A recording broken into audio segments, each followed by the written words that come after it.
Wow, prieteni!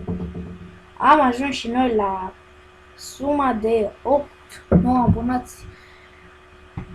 Trebuia să fac un episod mai special de 5 abonați de aseară, dar n-am mai avut timp. Vreau să fac și cu un prieten. Dar se aud, dacă încerc să bag o muzică, mi se aude cu lag. Nu mi se aude cu lag, mi se aude așa un eco, nu știu ce să fac. Dacă știți voi, îmi lăsați în comentariu. Fuck you, telefon.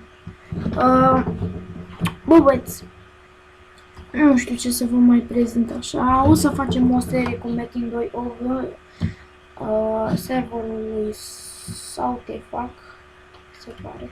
Sautefac, da. Este un server destul de tare. O să ne apucăm de la 0. Cred. Nu știu. O să-mi fac eu un caracter, o să-mi iau tot ce trebuie pe acolo și începem o serie. Așa. Și ce să vă mai zic mai mult?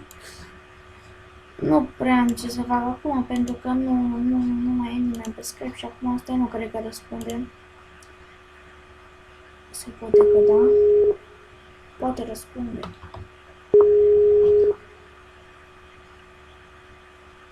Ok.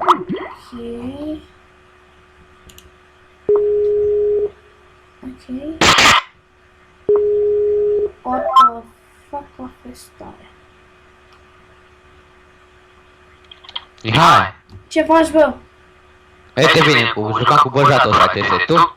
A, fac un episod special. Bravo. 10 abonați. Mamă, cap!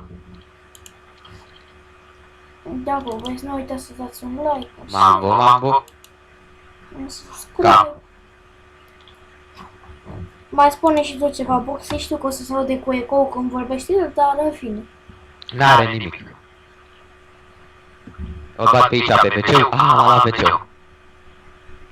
Doamne. Să-mi las și mie după ce termin ăsta serverul. Îți dau eu un server cu anime. Ok. Ce am luat pe amândoi? Deci aici este Boxy Fan Cătălin Talent. Dar eu l-am trecut Boxy 1, 2, 2, 2.